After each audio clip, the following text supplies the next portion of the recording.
Expires October 31st. It was October 26th, and I was at the supermarket grabbing a few things I would need for Halloween, before it closed.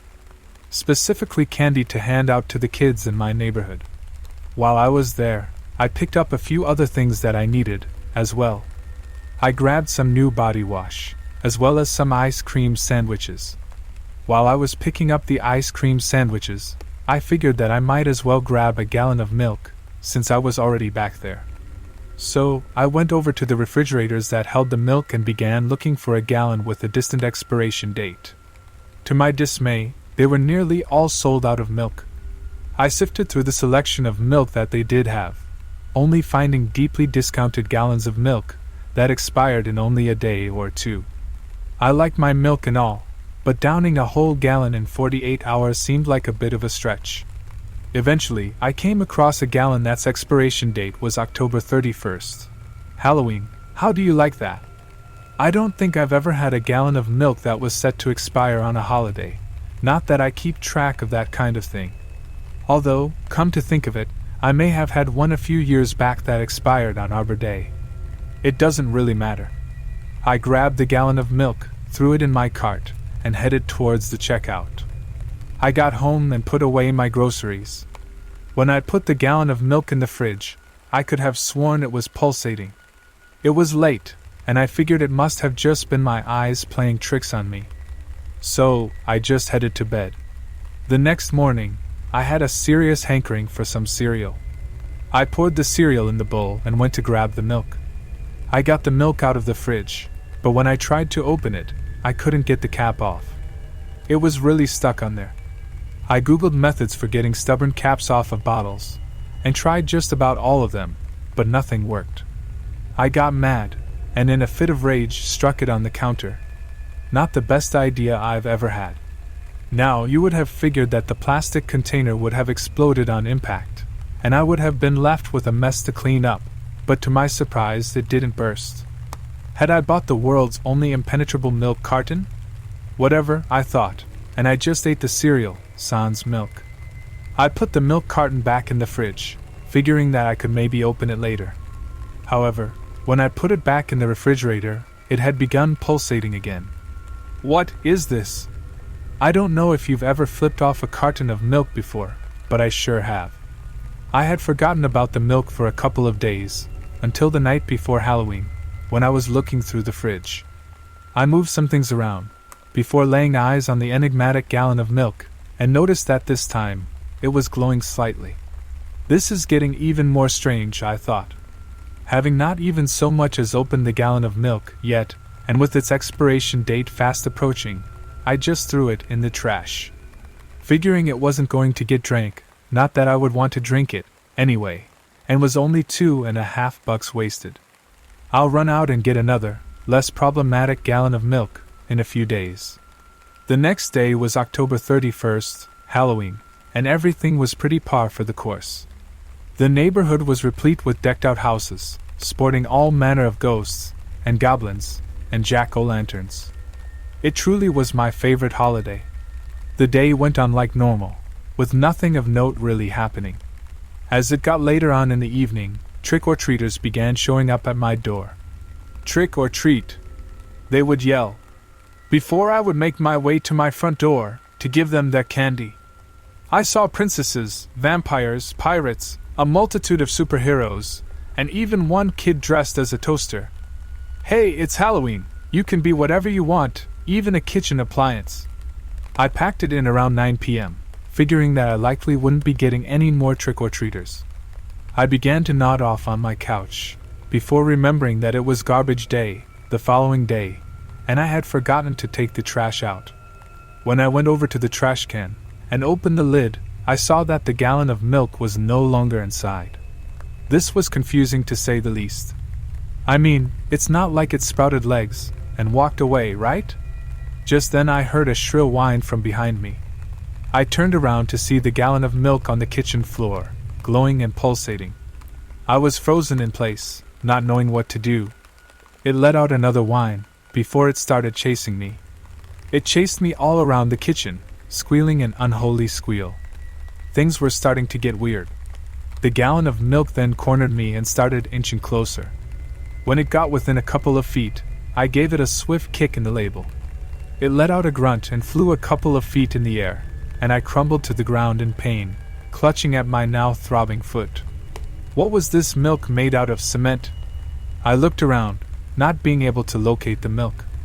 I got up slowly, favoring my injured foot, which I was now pretty sure was broken. I hobbled upstairs and barricaded myself in my room. After not too long, there came a banging at my door. I crawled over to my gun cabinet, pulled out my shotgun, and loaded it. It didn't sound like my door could take much more stress. So, preparing for the worst, I hid on the other side of my bed to outweigh the gallon of milk. After 3 more good slams against the door, it gave way, and the gallon of milk barged its way inside.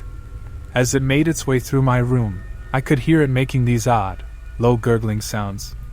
I could hear it getting closer and closer, when finally, I sprang up from behind the bed and began firing at the gallon of milk. I was blasting holes in my floor, but didn't even care. I finally had the milk on the run. It scurried away from me, eventually tumbling down the stairs. I would have run after it if it weren't for my bum foot. So, I scooted down the stairs on my butt in the manliest way possible. While I was making my way downstairs, still holding the shotgun, I inadvertently discharged a round that blasted a hole in the ceiling. Damn, only 1 round left. I had to make it count. When I made it to the bottom of the stairs, I stood up on my one good foot and began hopping, while still holding the shotgun. As I rounded the corner to enter the kitchen, I fell flat on my face and dropped the gun. The damn gallon of milk had set up a trip line. That cunning bastard of a dairy product. When I looked up, I saw the gallon of milk ahead of me, now wielding a knife.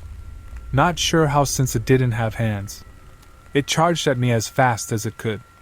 Being in a prone position, and not knowing what else to do, I waited for it to get within striking distance, and I lunged forward, punching it with all my might.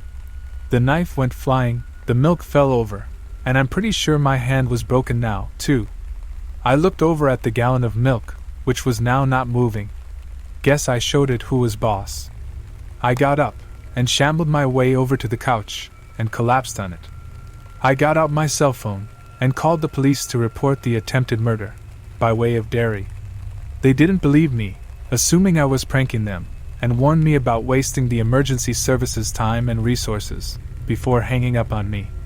Despondently, I set the phone down on the couch beside me. I then grabbed the remote, and turned on the TV, figuring I might be able to catch a good horror movie. I found one and settled in to watch it. Not 2 minutes later, a horrendous screech came from the kitchen. It was the gallon of milk, now glowing something fierce. Oh no, I thought. I got up slowly, hopped over to it, and began cussing out a dairy product for only the 9th time in my life.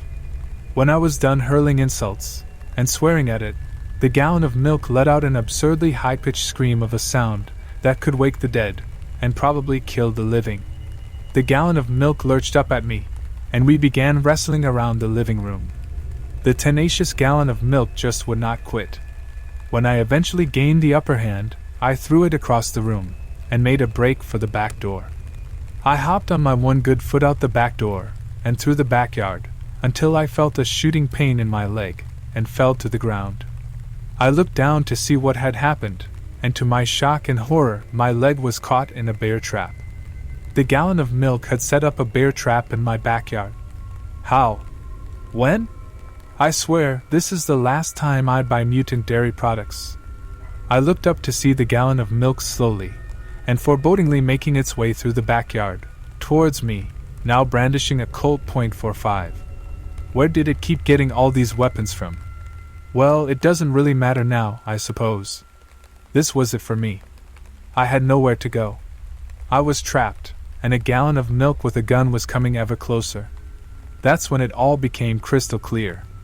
It wasn't the milk that was set to expire on October 31st. It was me.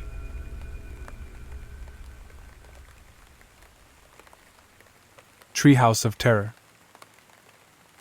Halloween, such a simple concept yet something that has brought countless years of joy to me. There is something about taking all of society's standards and throwing them out the window for 24 hours that is just so absurdly fun. Children going to strangers' houses and taking candy from them, something that would be barred any other time of the year, is suddenly standard. It is one of the only times where you could be in an elevator with Captain America, a sexy nurse and a zombie, and nobody bats an eye. However, there is one Halloween tradition that has stuck with me my whole life.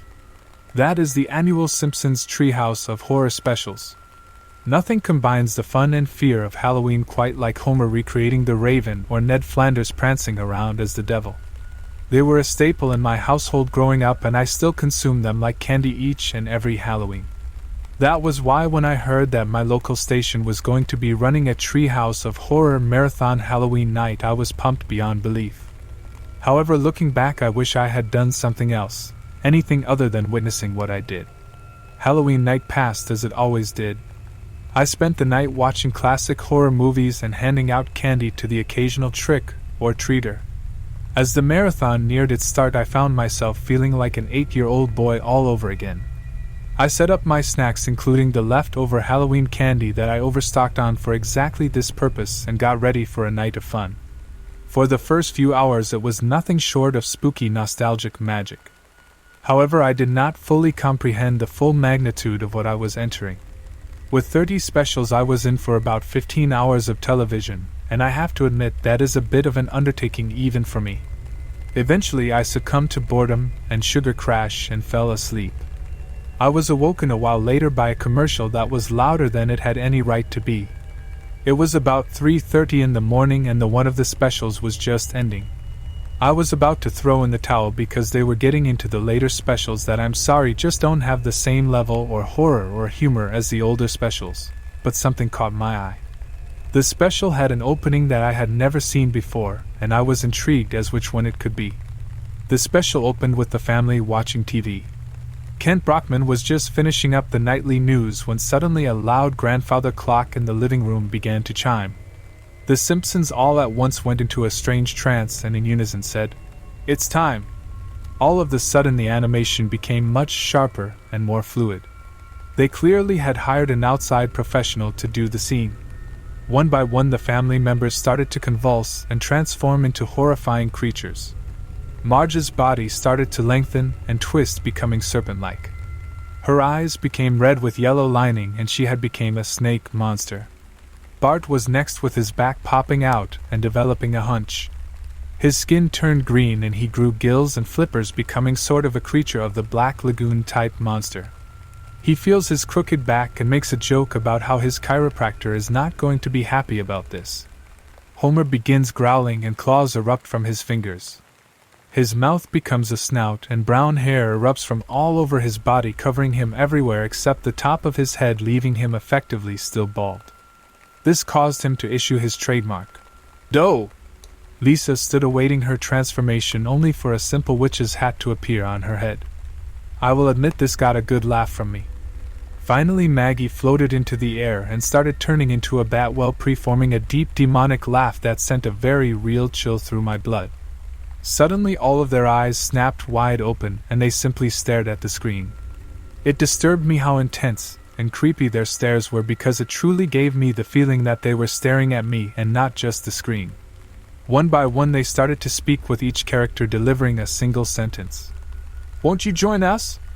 For a terror the likes of which you have never felt. These tales are not for the faint of heart. We have delved deep into your mind and pulled out your darkest fears. If you don't wish to subject yourself to this, then we would humbly advise you to stop now. You have been warned." All at once they leapt at the screen and blood tinkled down, spelling "Treehouse of Terror." As it went to commercial I found myself needing a minute to catch my breath slightly. I have seen all of the specials, including the new one that aired a few days prior, and this is not one of them. I had never even heard of Treehouse of Terror before. Under different circumstances I would have thought it was a cheap knockoff, but the voice actors and animation budget were there. All my thoughts of calling it a night went out the window, and I knew I had to keep watching. That may have been the best opening to one of these I have ever seen. It was genuinely funny and had the creepy quality that many of the later specials were missing. I sat back down and waited with renewed vigor for the special to resume. The fifth segment was simply titled, "We Be Bored." A mediocre pun, but that was par for the course for these sketches. It opened in the elementary school's auditorium where Principal Skinner was holding an assembly. He was going over the new terms and conditions for the school's computer operating system in extensive and excruciating detail.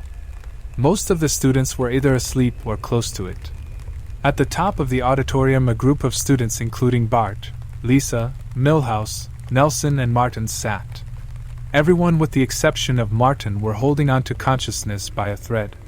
Bart looked to his right and saw a small crawl space with an ominous red light shining. Bart convinces the other students to join him in escaping through the crawl space. Nelson drags Martin along so he couldn't rat them out to Skinner. They make their way through the crawl space and find themselves in Skinner's office. They ransack his desk until they discover their permanent records. Bart asks what his says, and Lisa says that it looks like Skinner just slammed his head into the book and held it up, revealing a perfect imprint of his angry face. Upon further investigation, they discover a confiscated Ouija board. The group gets excited and decides to play, forcing the reluctant Martin to join in. The scene plays out with them asking the board different questions. Milhouse asks if he will ever have a girlfriend, and the cursor continually slams into the word no. They ask when Martin will die, and the cursor spells out the word soon. Martin begins to panic and takes his hand of the cursor. An ominous wind begins blowing in the room, and the board starts floating in the air. The cursor moves on its own, spelling out, "You didn't say goodbye." Shadowy arms and legs push out of the board, and it rushes at Martin, throwing him onto a coat rack, impaling him. Nelson tries to fight the board, but its shadows wrap around Nelson's arm and forces him to punch himself in the face while chanting, "Stop tormenting yourself." Nelson's bloody body falls to the floor, and Milhouse turns to Bart and Lisa. "There is no chance of me surviving this one, is there?" he asks them. The Ouija board appears behind him and says, "No." He then grabs Milhouse's neck and snaps it. The board slowly advances on the trembling Bart and Lisa. The two hold each other and say goodbye to one another. The board suddenly stops and says, "Oh, goodbye then." The shadows disappear and the board lies harmlessly on the floor. Bart and Lisa shrug and leave. The two are about to walk back through the auditorium doors when Skinner walks through the doors and scolds them, saying he is now going to have to start over for them. Bart asks if they can just say that they accept and be done with it. Skinner reluctantly agrees and escorts them back to class. He takes them into a dark classroom and shuts the door with a sinister smile on his face. This is where things take an extremely uncomfortable turn. All music and sound stops and the camera begins moving back down the hall towards the auditorium. It pushes in the doors and reveals all of the other students still in the room, however they are no longer sleeping. All of the students, and extremely pale with their eyes wide in terror. They are all completely motionless, and it is clear that they are dead. The camera slowly pans, revealing all their dead faces frozen with the last look of utter terror that they will ever experience. As the commercial break started, I sat there stunned. The Simpsons had explored dark territory before, but that final scene was downright disturbing. I was shocked but becoming more interested because I had been hoping for this for years. A truly frightening Halloween special. I was invested now, and I couldn't wait for more. Advertisements. The commercials ended and the second segment started. The title of this one was Dawn of the Unfed. Wow, they were really starting to stretch for these puns now. It opened on the nuclear power plant where Lenny, Carl, and Charlie are staring at the clock that is about to strike noon. They grow more desperate as the seconds click by, and they complain about being extremely hungry. The clock strikes noon, sounding the lunch bell, and the group rush towards the lunchroom. Their path becomes blocked by Mr. Burns, who informs them that there is a problem with the reactor, and they need to fix it before they can eat.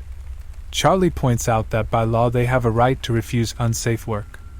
Mr. Burns smiles and explains that they never read the terms and conditions of their contracts, and that they had waived that right. The group let out a sigh and get into biohazard suits. They try to fix the core, but it springs a strong leak, sending noxious green gas in the chamber. They begin to panic, but Carl does a reading and discovers that the radiation levels are leveling out to the exact amount that the suits can take. As long as the radiation in the area stays exactly the same, they would be alright.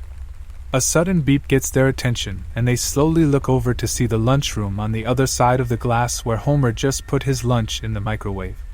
"Why is the reactor next to the lunchroom?" Lenny asks. "Budget cuts," Carl responds.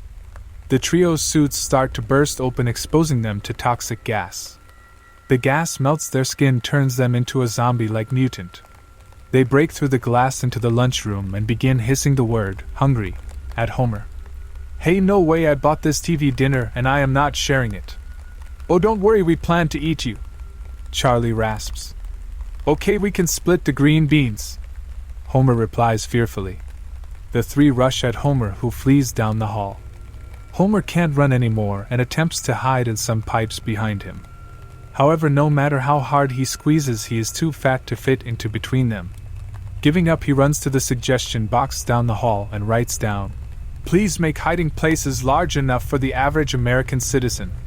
He puts the message in the box and runs down to his office and barricades the door.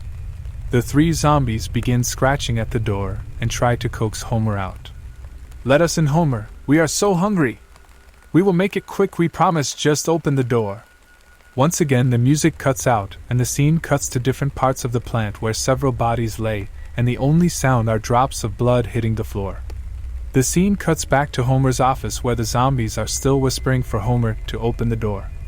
The camera slowly pans to Homer, who is dead. His eyes are lifeless and his face is extremely shrunken, in showing that he had starved to death over time. The scene cuts out on that disturbing image. I rushed to the washroom as the commercials began, and started breathing heavily, debating if I was going to spill back out all of the Halloween candy. Each time I closed my eyes, I saw Homer's shrunken face, which looked just like the real ones I had seen in history textbooks.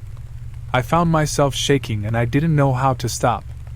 I have been watching gruesome horror movies since I was 5 years old, and I had never had anything affect me like that, especially not a cartoon. There was just something about the images of those dead children, of Homer's emaciated body, that just felt too wrong, too real. I debated on turning off the TV, but no. I had come this far and I couldn't turn back now. I had to see this through to the end. This was, after all, just a simple cartoon. The final sketch was a complete departure from the first two, from anything Simpsons, in fact. While the first two sketches had disturbing moments, they still carried the traditional references and humor expected from the series. This sketch contained no humor, and no genuine story. The entire sketch was in POV format, taking the perspective of an unseen character. They are sleeping in a tent when Bart and Lisa come in and tell them it's time. They get up and begin following them through the woods. This goes on for several minutes, and during this time there is no dialogue, and no jokes of any kind. Occasionally Bart or Lisa will turn back and stare at you. Again, I get that strange feeling I had in the opening, where they are not just looking at the screen but right at me. However, it was not simply the staring that was unsettling this time, but their expression. Their faces were filled with sorrow and empathy. It was the kind of look a child might give a beloved pet being taken to the vet to be put down. It filled me with both fear and sadness, the likes of which I have never felt before. After nearly 10 minutes, they finally arrived at a mysterious dark cave. The two turned around but refused to look me in the eye, staring mournfully at the ground instead. "You need to go in alone," Bart said melancholically. "We can't go in, not yet anyway," Lisa said with equal sadness that was tinged with fear. The unseen protagonist walked into the cave and with increased weariness traversed the darkness. Each step away from the entrance brought more and more darkness until they stand on the precipice of utter blackness. It is there that the walking stopped, and they simply wait. Then, emanating from the darkness, came the sounds of heavy footsteps growing closer and closer. They moved at a slow and steady pace, growing louder, each step echoing through the cavity of my real chest. Through the dim light of the setting sun behind the POV, I begin to notice a shadow in blackness. A phenomenon that I know is impossible, yet there was that shadow forming before my eyes. The shadow was the type that seemed to look like both nothing and yet everything at the same time. The formless mass that embodies your worst fears as if was made of it. It was a shadow of pure terror. It moved towards me, and suddenly I seemed out of control of my own body, and I felt myself convulsing. A slimy stream of drool and foam came from my mouth, and my body began shaking. I hit the floor and everything went black. I awoke a few hours later to the light of dawn. The TV was still on, playing the marathon from the night before. However, I had no desire to watch it, not after what I saw. I pulled myself off the floor and found my shirt soaked with a combination of sweat and saliva. I have never had a history of epilepsy before, and I could not think of what I saw that might cause it. I picked up my phone and jumped online to see if anyone else witnessed the strange episode, but my searches came up blank. Could I have dreamt the whole thing? But if that was the case, why was I on the floor covered in my own drool? I don't know what I saw that night, but there are moments where I see random things that trigger my memory. Every time this happens, I suffer a massive panic attack and nearly seize again before I can get a good picture of it. Whatever it was, it will haunt me for the rest of my days. I send this story to you all seeking answers. Did any of you see this episode? Did anyone else experience the same terror I felt? And above all, if I'm not alone in this, what did you see in that darkness? Terminal C. My family and I moved to Denver about 2 years ago. I work for an art school that transferred me from my remote Orlando office, and the city that I had called home for the past 15 years, to the main college campus that is situated just outside of downtown Denver. I love it here. I love the mountains. I love the snow. I love the people. I love the culture that lives to be outside, celebrates diversity, and is crafted with tales of portals, Illuminati, and haunted public parks. I love that everyone here wants to keep Denver weird. When we touched down in Denver for the first time, we were greeted by a statue of a giant blue horse with glowing red eyes and menacingly large testicles. As we pulled away from Denver International Airport, the driver we had hired let me know that the horse is named Lucifer, and during construction its head had fallen off its body, killing its creator. Neat!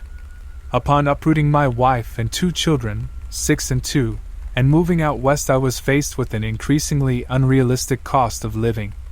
I had heard that Denver was more expensive than Orlando, and that should be expected, but I was not prepared for the dramatic increase in the price of rent, food, and everyday items. But we love it here, so I decided to make it work. I studied film in college, back in Orlando, so I started a wedding videography business to earn some extra income and help offset the added cost of living. Things were good. Many couples travel from out of state for destination weddings, and there was enough work to go around. I didn't mind the time away there, as it gave me a reason to explore my new state. A few weeks ago, I received an email inquiring about videography services for a wedding. Generally, I will start discussing the filming of a wedding 6 months to a year prior to the date of. This request came in a few days before. There was no contact information or details pertaining to the couple. The email was brief, and contained only the following. $10,000 paid in full on Halloween night. We require your services. 9 p.m., Terminal C. When October 31st rolled around, I spent some time walking our neighborhood with my kids and watching the look of joy on their faces. My wife was slightly annoyed, albeit curious, at the fact that I was planning on leaving shortly thereafter to drive out to Denver International Airport with my full array of camera equipment to film a wedding that I knew nothing about. I agreed that the circumstances are bizarre, but if legit, the money was nothing to scoff at. If this was an elaborate hoax, I would waste nothing more than a few hours of driving and another chance to see more of this beautiful state. I stole a few peppermint patties, my wife's favorite, out of my son's basket, and insisted she eat them. Candy is the great equalizer, and I figured that after she had loaded up on sugar she might relax a bit. I was dressed in a black suit. The attire that I wear to weddings can vary depending on the venue, the dress code, and the weather. Because I knew next to nothing about the ceremony tonight, I opted to play it safe. Before I put on my jacket, I strapped on a GoPro with a chest mount. I've started to wear a GoPro to every wedding I film now to get added footage that records everything, uninterrupted. The data is automatically uploaded into my cloud. My next foray will be into using a drone, but I haven't made it that far yet. I arrived at the airport, making note of Lucifer as I drove in, and parked in short-term parking. I had my camera equipment loaded up in a suitcase so that I didn't stand out too much from everyone else. I felt uneasy wandering around the airport without a real sense of direction, and it wasn't until I arrived at ticketing that I realized that there was no way I was going to be able to get through to Terminal C without a boarding pass. I approached customer service, and an older blonde woman with skin that looked like it was about to melt from her face gave me a dead-eyed acknowledgement. I told her my intentions, and without saying a word she walked around the counter and headed toward baggage claim. Instinctively I followed her. After a few moments she stopped, glanced up toward the ceiling and said, "Wait here." My eyes followed hers and I realized that I was standing directly underneath a small statue of a gargoyle emerging from a suitcase. I figured this was as good of a time as any to start, so I turned on my GoPro. As I waited I looked around, watching hundreds of people scurry back and forth without noticing anything around them. I had been worried about having a large suitcase and wandering aimlessly, but no one would have paid me any attention anyway. These people were blind to their surroundings. A weathered, handsome gentleman approached me and extended his hand. His blue suit was tailored perfectly so that even with his arm fully extended his pressed dress shirt underneath barely shone under his coat. I noticed his cufflinks, a small, unassuming triangle. He greeted me with a smile and signaled for me to follow him. He walked with a sense of urgency as we entered an elevator just off of the main concourse. He was not overly polite, nor rude in any fashion. He seemed determined to arrive at his destination. The elevator hummed as we made our descent downward. We exited, my luggage still lumbering behind me, and began to walk down a long granite corridor. Our footsteps echoed during the walk. Finally, we stopped outside of a large wooden door. I could hear the faint sounds of music on the other end mixed with the reverberation of men's voices. The man in the blue suit looked directly into my eyes and smiled. "Take a few moments to get your equipment set up, and then you can begin." I wanted to ask about an itinerary. What the names of the couple are. Were there any filming restrictions? For some reason, I could not muster any words. The man continued to smile. "Do you understand?" he asked. I nodded. I started to open my suitcase to remove my camera when the man handed me a mask. It was white with faux feathers and a long beak, much like the gargoyle I had seen near baggage claim. "Before you enter, put this on." The man's footsteps once again echoed down the hall as I adjusted my Steadicam mount. The sun was blinding. I moved my arm up to my eyes to block out the light as I blinked repeatedly and rapidly, hoping to adjust to the morning. My 2-year-old daughter crawled up onto my stomach and started banging on my chest. "Wake up, Daddy!" she bellowed. I sat up in bed. My wife stood in our doorway, staring back at me with a steaming cup of coffee in her hand. "Good morning. You planning on sleeping the entire day?" I was confused. I grabbed my phone and looked at the time. 10:22 a.m. Tuesday morning? Shit, I was late for work. I quickly hopped out of bed and rushed toward the bathroom to take a shower. "Slow down." My wife called after me. "Take a look outside. We got like 3 feet of snow last night. The roads are a mess. Your school closed today." I stared blankly back at her. "You think I would have let you oversleep? Go take a shower and come have coffee with me." My wife grabbed our daughter and slowly closed the bedroom door. I rubbed my eyes and started to take off my shirt. I heard my wife whisper to my daughter, "Daddy is very tired. He didn't get home until almost 4 a.m. The water from the shower head felt like cold needles on my skin. I tried to remember the events from the night before, but I couldn't recall anything that happened. My mind raced while simultaneously feeling clogged up. Had I drank a lot? How did I get home? The last fleeting moment I can recall was the sound of the man in the blue suit walking down the hallway.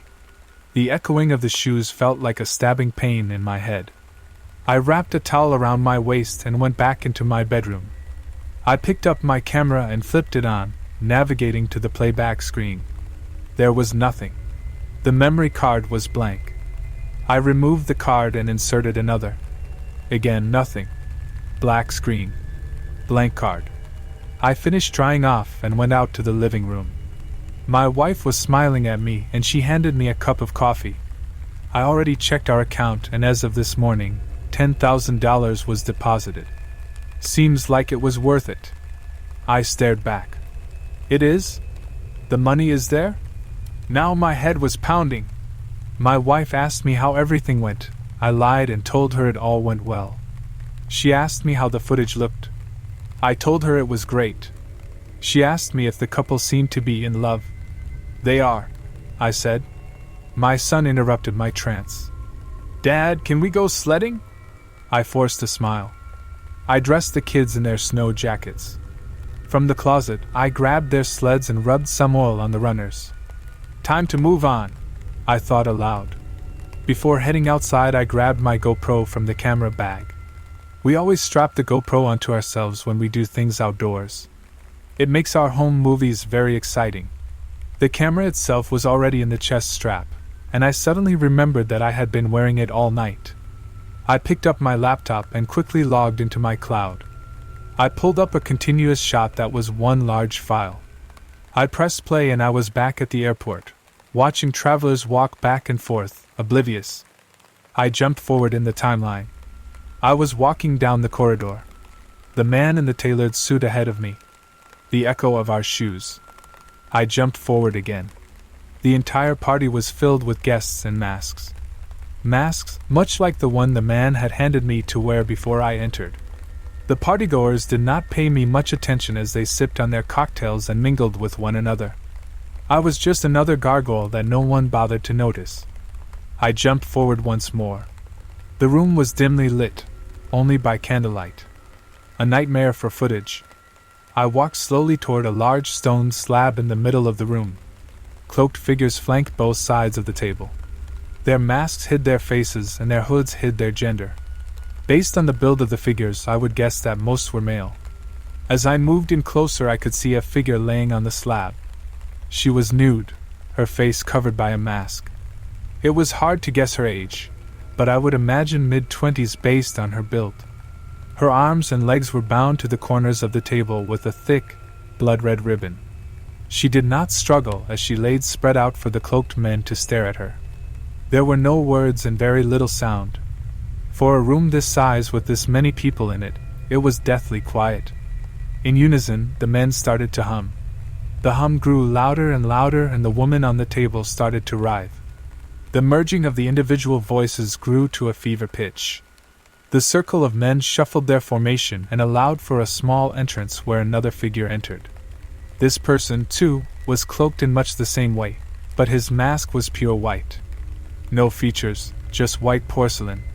Without warning, the humming stopped. The woman on the table stopped moving. Deafening silence. The man disrobed. He was stark naked in front of the table.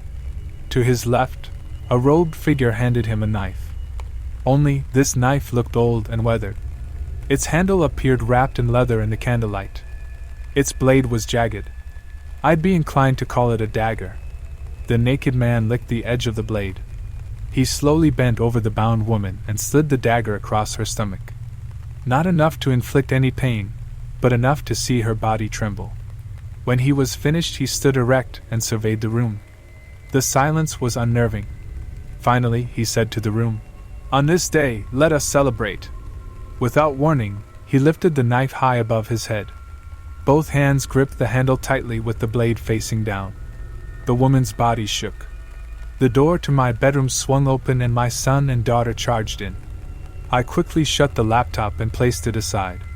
"Come on, Daddy! Let's go sledding," my son called out. I was trembling as I looked back at him. "I'll be just a minute."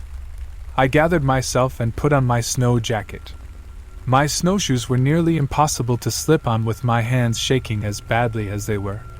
Luckily, my gloves masked some of my nerves. I couldn't concentrate as every noise in the house was amplified in my head. The television, the kids chattering, the phone ringing. That hangover feeling again. I could tell that I was sweating, so I wiped my face on my sleeve. Returning to the living room, I picked up my son and threw him over my shoulder, doing my best to regain normalcy. "All right, let's go." I said. I'm gonna throw you into a snow pile. As we started to walk out the front door, my wife called out for me. Hey, hun.